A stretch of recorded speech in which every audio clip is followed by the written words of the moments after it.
Bonjour madame, bonjour monsieur. Soyez les bienvenus dans cette nouvelle édition de Plaisir de lire sur Zouk TV comme chaque mercredi. Et comme chaque mercredi, j'ai l'immense plaisir de recevoir des amoureux de la lecture, des passionnés du livre. Et cet après-midi, je reçois deux personnes. À ma droite, nous disons bonjour à... Bonjour à Gabi Rial. Bonjour Gabi Rial. Bonjour. Oubliez, dis-moi prénom. Ocollier qui non? Ludovic. Ludovic Ocollier, bonjour. Sois la bienvenue sur le plateau de Zouk TV. Merci. En face de Madame Gabi Rial, nous avons... Pierre-Philippe Landau, qui est ravi de vous retrouver, puisque j'ai déjà eu l'occasion de passer dans cette très intéressante émission. Oh, c'est très gentil, merci pour le compliment. En tout cas, Pierre-Philippe, sois le bienvenu à nouveau Merci dans cette beaucoup. nouvelle année 2022 et juste avant les crêpes.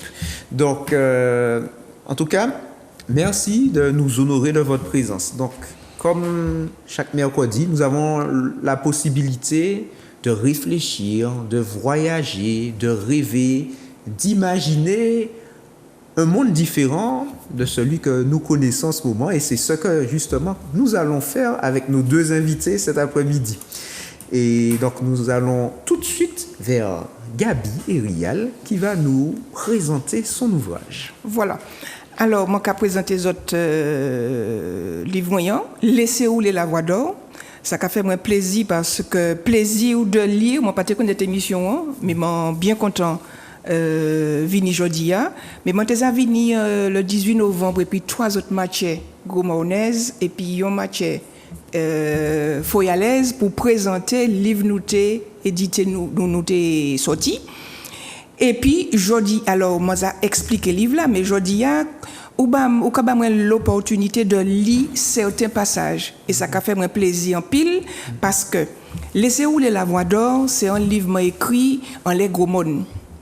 En les gros monde, m'en rend hommage à habitants gros monde qui construit trois quartiers et m'en fait l'historique de ces trois quartiers là et puis m'en rend hommage à ces habitants ces trois quartiers là notamment yon qui a tiré compte et m'en kay simonitan m'en kay li en compte monsieur Tala il a crié monsieur Roger Licidé parce que nous ni des grands contes Martinique et pas ni en pile monde qui écrit en léo pour garder mémoire là pour garder ça yo dit parce que pas oublier que en temps là avant les années 60 pas ni télévision pas ni radio c'était radio bois patate c'était radio Faychou et tout le monde était qu'à raconter des histoires tout le monde était qu'à aller en veille raconter des histoires et donc m'a écrit livre là mais il pas uniquement en les gros monde.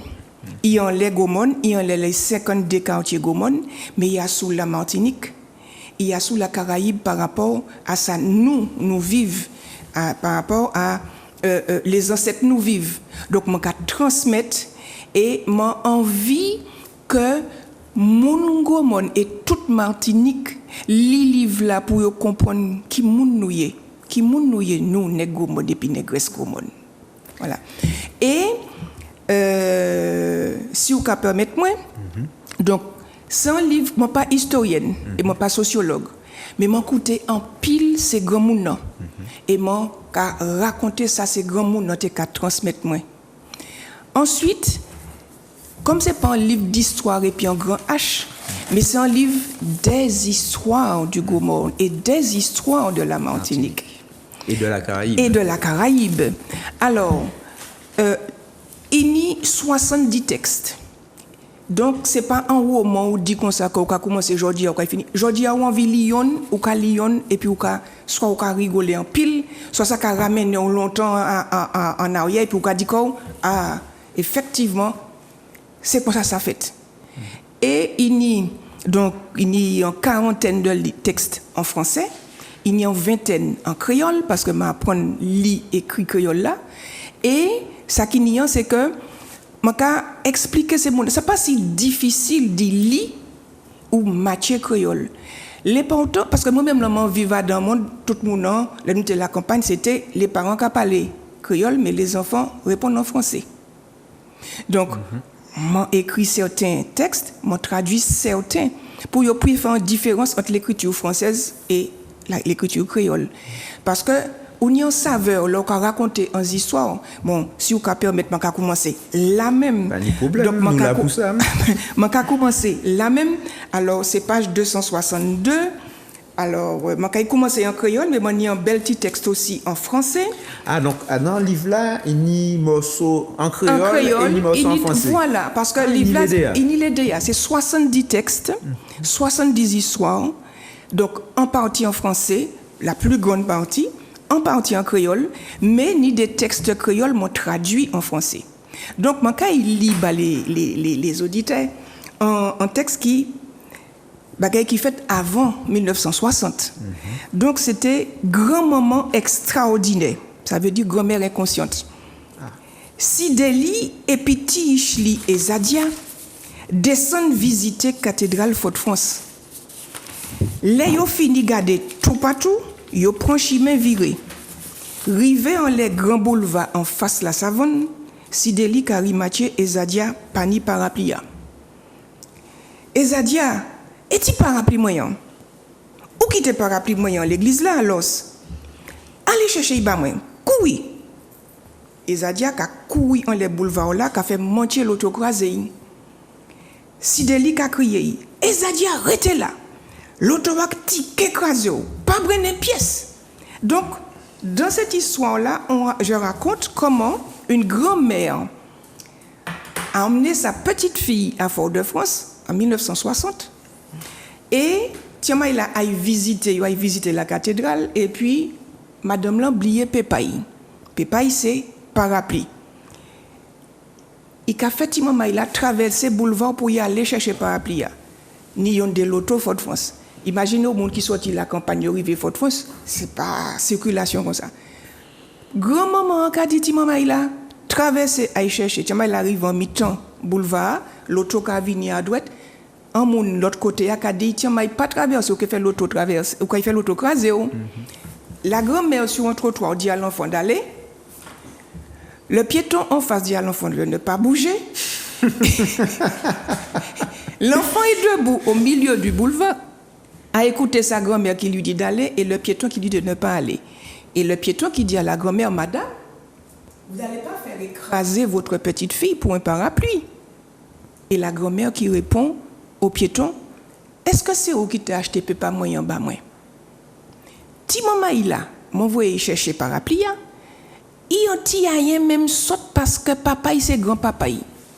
Donc c'est ce genre d'histoire que des anciens racontaient dans les veillées et racontaient aussi quand ils sortaient des champs de canne, de l'usine, d'ananas, de bananes. Donc le soir ou les après-midi, c'est ce genre d'histoire que l'on racontait aux enfants, qu'on leur racontait. Donc, ce n'est pas du tout la même chose aujourd'hui, mais c'est pour dire comment. C'était des histoires qui étaient saines, c'était des histoires qui nous faisaient rire, c'était des histoires qui étaient transmises d'anciens à anciens et d'anciens à jeunes. Voilà. Il y a une chose que tu as dite au début de ton propos. Tu as dit que tu as voulu rendre hommage à trois quartiers ou trois grands quartiers et les anciens de ces quartiers. D'accord. Pourquoi? Parce que ce sont ces anciens. Parce qu'il ne faut pas oublier que quand les quartiers se sont au fur et à mesure agrandis, ce sont les anciens qui étaient qu'à casser roche. Donc ces noms-là étaient qu'à casser roche et puis masse. Et les techniques gros roche qui étaient qu'à casser, qui m'ont été qu'à casser, pas ni dynamite. Donc il était qu'à expliquer. Donc ça était qu'à faire. Il était qu'à mettre du feu à l'entour roche là pendant une journée et puis il était qu'à prendre seau de l'eau en bord de la rivière. C'était madame qui était qu'à faire ça et puis il était qu'à voyer les roches là.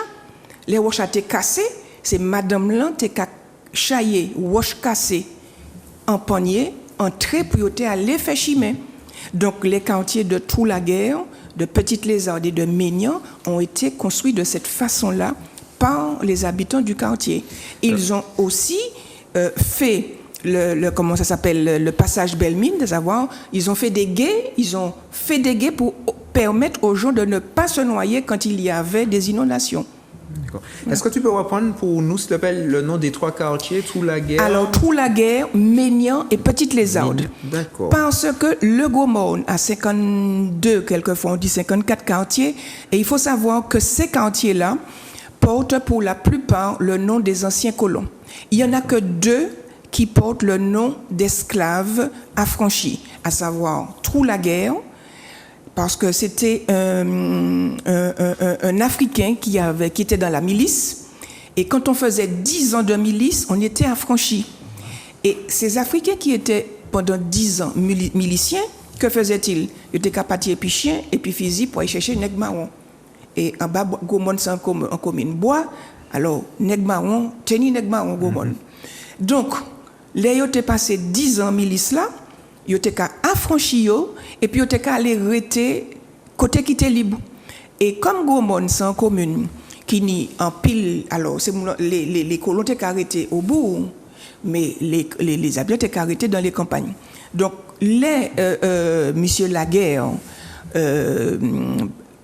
vini affranchi, il y a un affranchissement, il était tout la guerre et puis il était dit, et puis en plus il était musicien, il était milicien, mais il était qu'à jouer tambour.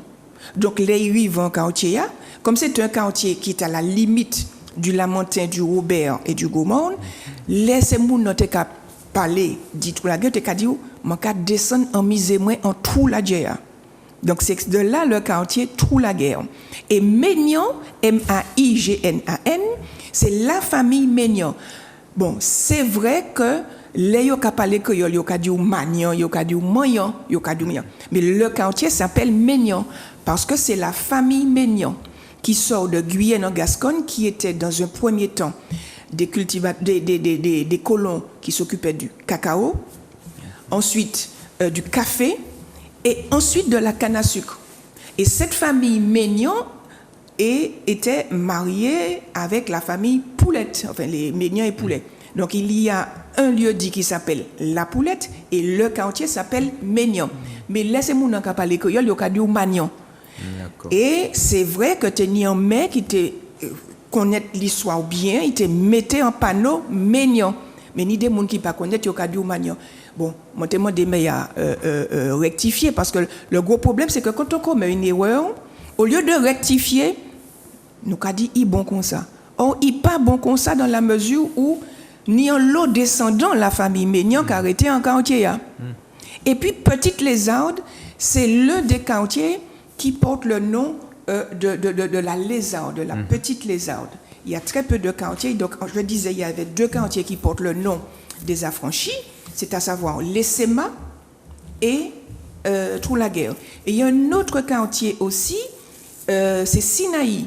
Et Sinaï, longtemps les gens ont pensé que c'était par rapport à la Bible, le mont Sinaï. Eh bien non, c'est parce qu'il y avait une jeune femme qui était affranchie, et comme à Sinaï, les gens avaient beaucoup de relations avec les habitants du Marigot du Monde des Es. Donc il y avait une jeune femme qui a décidé, en se mariant, d'appeler sa petite fille Sinaï. Et quand on a baptisé l'enfant, les curés de l'époque ont dit ah non, Sinaï, c'est pas un prénom, crier Tchamaïla, Jeanne. Il dit non, mon pas qu'à crier Tchamaïla, Jeanne, mon qu'à crier Sinaï. Et c'est cette petite Sinaï qui a vécu au quartier qui fait que le quartier s'appelle Sinaï. Donc ce sont ces 3 quartiers-là du Gomorne, Sinaï, l'Essema et Troulaguerre.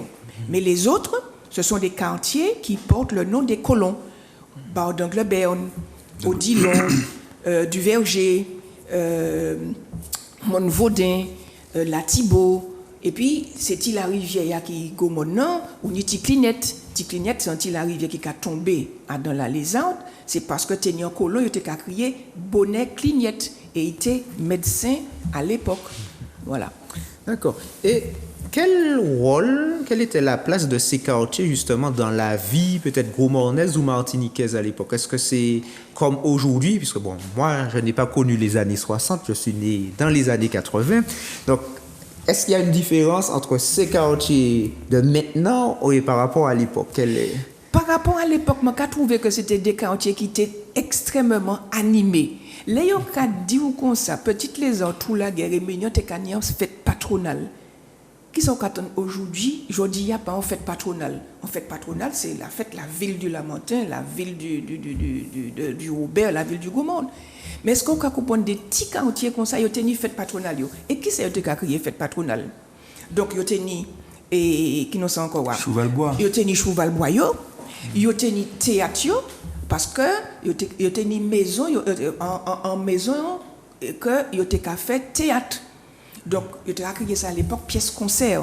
Donc, il y a fait concert, il y a fait danser, il y a fait Chouvalbois, il y a fait Macocon, et il y a fait Macocon, et qui m'a fait la TK commencer? Il y a tiré coup de canon.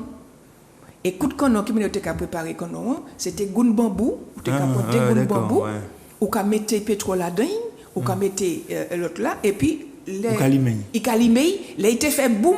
Ça veut dire que la fête a commencé. Fête a commencé. Et fête a commencé. Pas comprendre que c'était Bajan Gaumont. C'était Bajan Lamentin. Tout Jean Bécouya, la Manzelle, Canel, tout ça. Tous ces mondes là qui ont monté. Non, je connais les noms. Je connais dit ça. Tout Jean Vert, Pré-Robert, Jean Trinité, Jean Mondezès, Jean La Chapelle, Jean Lamentin, tout le monde qui a venu la fête. Et puis ce n'est que vers les années 75-80 qu'on a commencé à faire les fêtes patronales au Gaumont. Mais les vraies fêtes, c'était les fêtes de quartier.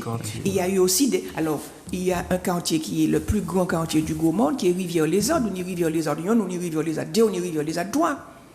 Et Rivière-les-Ordes, c'est aussi un quartier. Alors, ni des possibilités, ni origine, quartier là de Rivière-les-Ordes.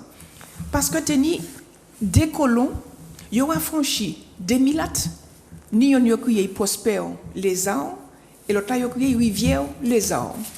Donc, comme c'était un quartier là, côté Rivière les arbres, ils ont été arrêtés, alors nous avons posé une question. Est-ce que le quartier, le nom, c'est à cause de la rivière les arbres? Parce que jusqu'en 1930, il n'y a pas de dit Rivière les arbres, il y a dit Rivière les arbres. Pourquoi? Parce que lorsque les colons sont arrivés au Gaumont, là, ils ont noté sur la carte topographique, ils ont noté la rivière aux lézards. Et c'était qui les lézards qui étaient dans la rivière là, d'après les autres? C'était les iguanes. Les iguanes delicatissima. Ce n'est pas iguana, iguanes delicatissima. Donc, les colons ont arrivé, eh bien, ils ont mangé toutes ces iguanes-là, donc, pas de arrêter les lézards encore, mais les iguanes encore dans la rivière. Et puis, il y a un non, rivière lézard. Et puis, ce n'est qu'en 1930-1935 qu'on a commencé à dire rivière lézard 2. On a fait comment on appelle ça, la liaison, enfin, rivière lézard est devenu rivière lézard 2. Et c'est l'un des quartiers les plus grands du Gaumont. Et puis, le premier quartier qui a été nommé au Gaumont, c'est le quartier qui s'appelle Glotin. Pourquoi Glotin? Parce qu'au départ, on s'imaginait qu'il y avait un monsieur Glotin. Non, il n'y avait pas de monsieur Glotin. C'est parce que Gaumont, c'est Mon. Nous, on va vers Bréa. Ces jours-là, il a fait 16 degrés. Je pense que si c'est encore 5 ans, nous étions Gaumont, nous avons la neige entre Montrouge et Gaumont, parce que ça fait fret. Et je suppose que les colons qui étaient là, les ni bon l'appli et puis bon Freddy en décembre, Glotin café fret. Donc je supposer que yo te ka crier là parce que yo te ka glotter parce que lorsqu'ils ont commencé en 1838 à nommer les quartiers, ce sont les premiers qui ont dit Glotin. Mais c'est pas parce qu'il y avait un monsieur Glotin, puisque les colons qui étaient là, c'était 2 chevaliers. Il y avait le chevalier de Saint-Maurice. Donc, il y a un quartier qui est à la limite Gaumont-Lamentin. Donc, il y a une partie sur le Lamentin qui s'appelle Saint-Maurice. Au Verpré aussi, je crois. Voilà. Il y a une habitation qui s'appelle Saint-Maurice. Je ne sais pas si c'est c'est lié. Sainte-Croix. C'est Sainte-Croix et après Saint-Maurice. Ouais. Et Saint-Maurice, effectivement, c'était le chevalier de Saint-Maurice qui avait toutes ces plantations-là. Et à côté du chevalier de Saint-Maurice, il y avait, là où qui s'appelle Béraud maintenant, qui avait le chevalier de Saint-Mars. Donc, c'était des chevaliers qui avaient les habitations tout le long de la Lézarde. Donc, le chevalier de Saint-Maurice, le quartier est resté Saint-Maurice, puisqu'il y a le pont Saint-Maurice, quartier Saint-Maurice-la-Montagne, quartier Saint-Maurice-Gomorne. Et puis, il y a eu un Béraud. Et Béraud, c'était qui? Béraud, c'est un colon qui était né à Saint-Domingue. Il est venu en Martinique en 1793 et il s'est installé après le quartier Glotin. Donc, on a Saint-Maurice, Glotin, Béraud, Glotin et Gomorne. Voilà. Alors, juste en guise de synthèse, le titre de ton ouvrage, Laissez rouler la voie d'or. Laissez rouler la voie d'or, comment comprendre ce titre? La voie d'or, pour c'est qui ça? Moi-même, là, moi, il y vais, et puis, il y a qui grand monde. Parce que mes parents m'ont eu tard. Donc, je n'ai pas eu de frères avec des sœurs avec jouer, ni des cousins, cousines. Donc, moi, j'étais toujours en robe, c'est grand monde. Et, laissez grand monde te parler, quelle que soit l'histoire où là, il raconté, même si c'est un bagaille qui triste, même si c'est un bagaille qui a fait mon rigoler, je te dis, laissez rouler la voie d'or. Ça veut dire laisser rouler la parole. Parce que les mots de maman, je me demande ces grands gens, mais qui ça a crié? Je te comprends, laisser rouler Labrador. Le courant Labrador. Oui. Et puis, il y a un qui dit, moi, ça qui Labrador? Côté qui est Labrador ici? Je ne peux pas dire la voix d'or ou dit moi Labrador. Et qui me disait que si nous n'avons pas la parole, nous ne sommes rien. Et c'est la parole qui nous permet de communiquer. Ou pas ouais chien pas qu'à parler, ou pas qu'à zibé pas qu'à parler, yo qu'à boyer, yo qu'à chanter, mais yo pas qu'à parler. Donc la parole, c'est la voix d'or. Et le livre, Laissez rouler la voix d'or, il n'y a pas que le Gomorne, il y a, de par ma profession, j'ai rencontré beaucoup de personnes en difficulté. Et j'ai voulu aussi, parce que ces personnes que j'ai rencontrées qui sont en difficulté, c'est des gens Martinique, mais c'est aussi des gens Guadeloupe, c'est aussi des gens et Sainte-Lucie, c'est aussi des gens Barbade, Trinidad, etc. Donc, je vais parler, par exemple, j'ai écrit un texte sur la mère blessée, la mère de l'enfant handicapé. Pourquoi? Parce qu'à un moment donné, l'occasion, parce que tenir temps, c'est maman handicapé qui n'est pas maman handicapé, pas tenir côté pour te mettre cette maman handicapé là. Laissez madame là ni un petit maman qui est handicapé. Il y a des pères qui sont encore avec les mamans. Mais quand le père voit que l'enfant est handicapé, c'est une charge très lourde pour lui. Quelquefois, le père, il quitte la mère. Et la mère se retrouve seule avec l'enfant handicapé. Donc, ces bagailles qui vivent dans toute commune Martinique. Oui. Et si vous pouvez permettre moi, rapidement, je vais aller pour permettre Pierre-Philippe raconter. J'ai écrit La mère blessée. Merci. Alors, le désir d'être mère, toute petite, elle l'a rêvé. Adolescente, elle l'a désiré. Adulte, elle l'a exaucé. Elle a transmis la vie. Mais la vie, autrement, pour elle, a décidé. Son enfant n'est pas comme les autres. Subitement, tout a basculé. Que s'est-il passé? Où a-t-elle failli? Pourquoi doit-elle subir? Comment doit-elle accepter? Alors, la raison a vacillé. Le cerveau s'est embrouillé. Le cœur a chancelé. Les lèvres ont tremblé. Le regard s'est obscurci. Les traits se sont durcis. Les larmes ont perlé. Les larmes ont coulé. Larmes d'amertume et de culpabilité. Larmes d'infortune et d'incapacité. Larmes d'affliction. Larmes d'incompréhension. Face à la différence dont elle se sent coupable, face à la souffrance dont elle se sent responsable, face à l'indifférence dont elle assume les conséquences. Aujourd'hui, c'est la fête des mères, mais la mère blessée seule doit faire face à sa détresse, car pour deux, elle doit se battre. Face à son angoisse, pour deux, elle doit combattre. Nul ne doit connaître l'étendue de sa douleur. Nul ne doit soupçonner la plaie béante du cœur qui saigne au moindre regard. Nul ne doit déceler la blessure profonde qui s'enracine, s'entortille, la mine et la vide. Alors, s'armant de courage, volontaire et tenace, elle décide de foncer. Elle fonce en pleurant. Elle fonce en riant. Elle fonce en s'acharnant. Pour l'amour de son enfant différent, elle fonce. Pourquoi j'ai voulu rendre hommage à la mère blessée? Parce que très longtemps, les mamans d'enfants handicapés en Martinique, soit elles avaient les moyens et elles envoyaient leurs enfants en Belgique. Il y en a même qui ont envoyé leurs enfants au Danemark parce qu'il n'y avait aucune institution pour prendre en charge les enfants handicapés. Et ces mères souffraient. Ce ne sont pas que les mères du Gaumont, ce sont toutes les mères de la Martinique, toutes les mères de la Caraïbe qui ont des enfants handicapés. C'est pour cela que j'ai... Voilà. Merci beaucoup, Gabrielle, pour cette présentation de Laisser rouler la voix d'or. Merci beaucoup. Ça nous a permis de nous replonger dans l'histoire gros-mornaise, l'histoire martiniquaise et l'histoire caribéenne. Et en parlant d'histoire, justement, nous allons raconter aussi des histoires avec Pierre-Philippe. Oui, bonjour, chers téléspectateurs. Alors, effectivement, le livre que je vous propose est un livre extrêmement intéressant parce qu'il mêle à la fois l'histoire, la sociologie et l'anthropologie.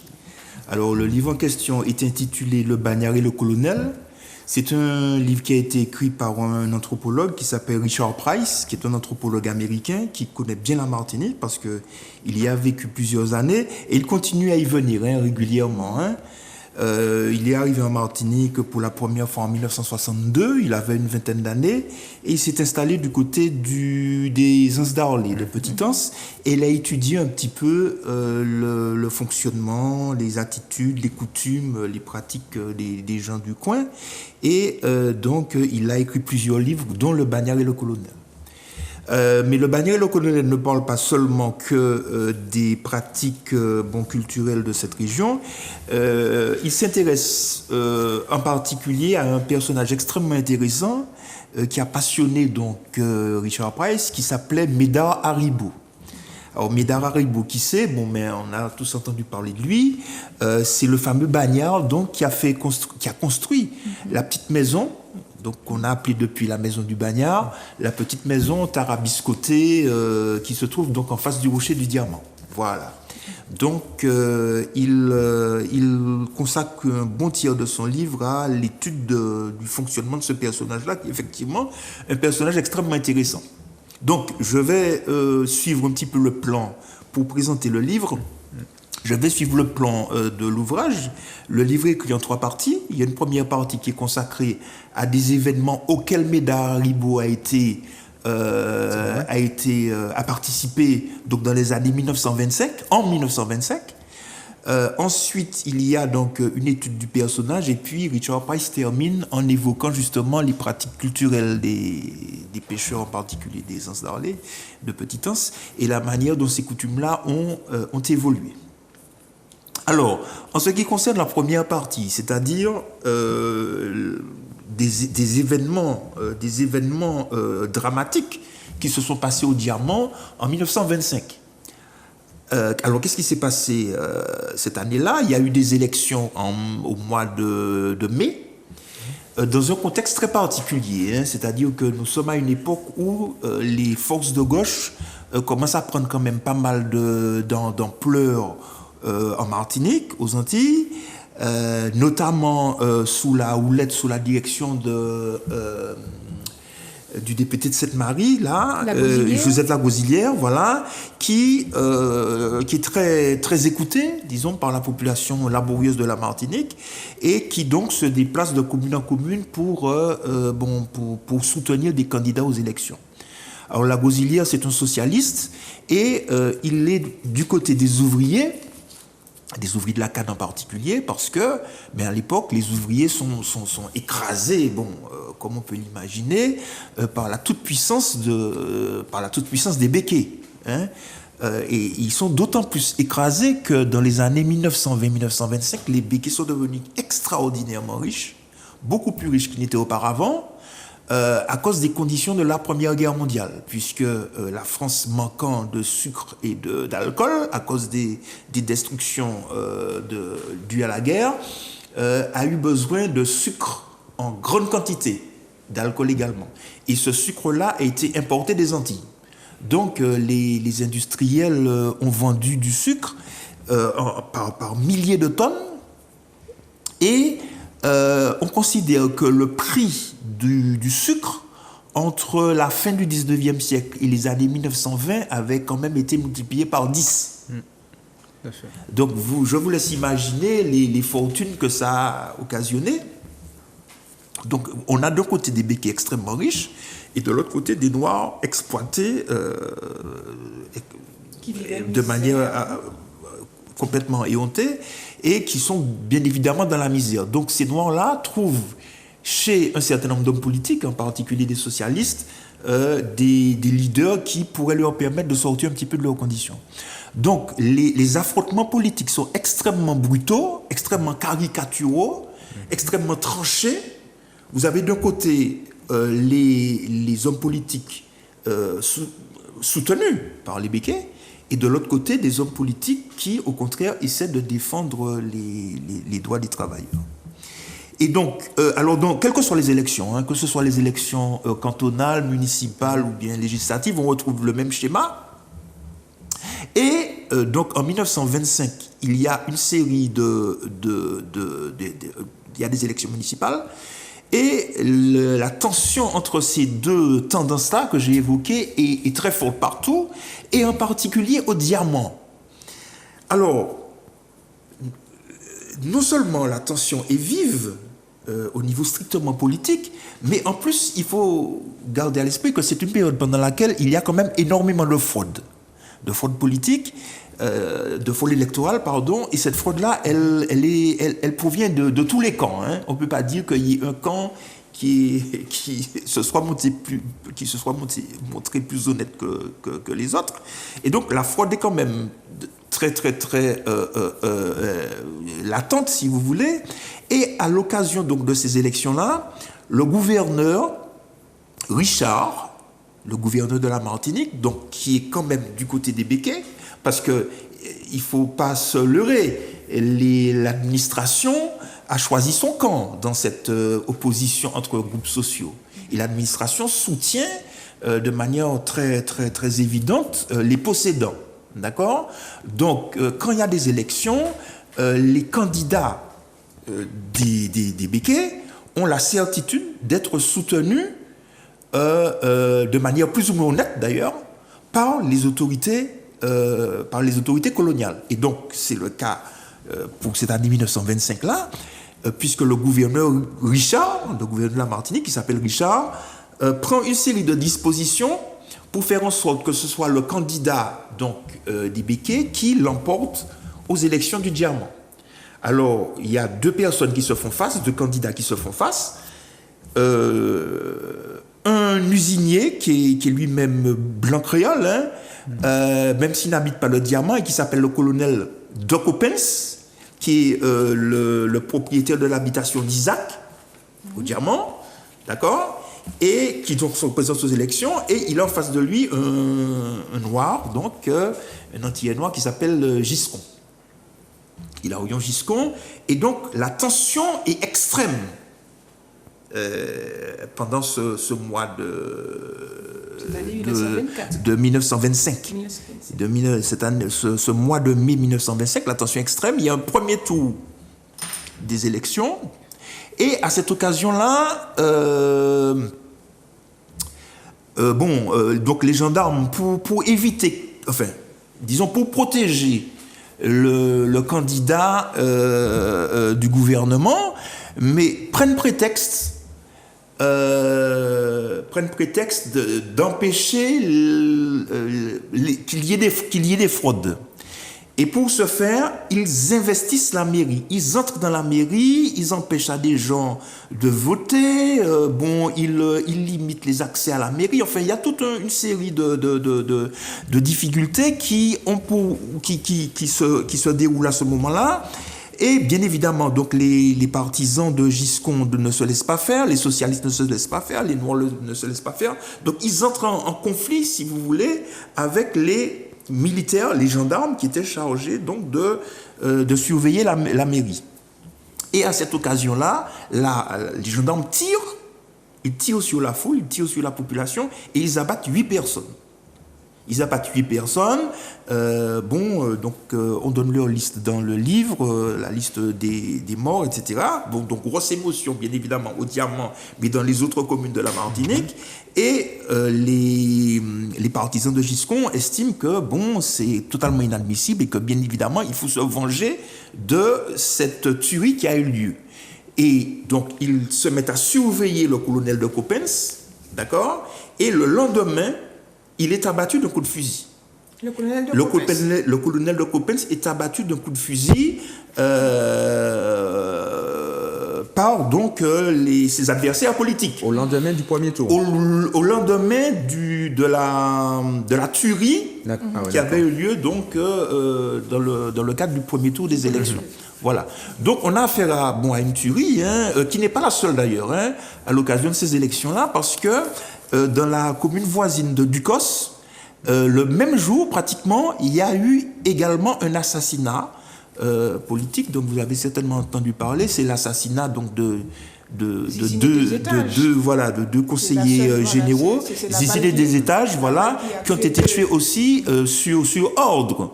Parce que tout le monde sait que c'est un gendarme donc qui a assassiné Zizine des étages. Effectivement, donc tu évoques un détail qui est important, que ma grand-mère me racontait parce qu'elle avait pratiquement vécu ça, elle, de son côté. Effectivement, ils ont été pris dans une espèce de traquenard et on leur a tiré dessus et la même balle a tué les deux hommes. D'accord ? Elle a perforé un premier et elle est allée tuer le deuxième. Voilà. Donc, ce sont des élections extrêmement sanglantes dans ces deux communes-là en particulier. Et donc, ça montre à quel point les tensions étaient extrêmes dans le sud de la Martinique, mais aussi dans le reste de l'île. Parce que là, j'ai évoqué uniquement le contexte des élections, mais il faut voir que, en général, les Békés perçoivent de manière extrêmement négative toutes les tentatives de mobilisation politique du camp adverse. Et il y a en 1923, donc 2 ans auparavant, il y a quand même l'intervention d'un Béké du Lamentin, dont le nom ne va pas vous surprendre, qui s'appelle Aubéry. Eugène Aubéry, qui va devenir tristement célèbre par la suite, qui va faire quoi en 1923 ? Qui va casser une réunion organisée justement au Mont-Pito, organisée par des partisans de la Rosilière. Il va débarquer avec des sbires, etc. Il va tirer un petit peu partout. Et puis, donc, il y aura quand même mort, entre autres. Vous voyez ? Donc, on a parlé tout à l'heure du Gomorne. Il y a eu une tuerie en 1923 aussi à Bassignac, à Trinité. Voilà. Donc, c'est quand même un contexte extrêmement violent où les possédants n'hésitent pas à faire feu et à tirer sur ceux qu'ils considèrent comme étant leurs ennemis. Alors, à l'occasion de ce fait-là, il y a un personnage qui apparaît au Diamant, dans la foule des partisans de Giscon. On note la présence d'un jeune homme qui a à peu près 23 ans à l'époque, qui a 22-23 ans, qui travaille sur une habitation, qui fait des petits jobs sur plusieurs habitations en fait, qui est coupeur de canne, menuisier, qui fait des jobs, et qui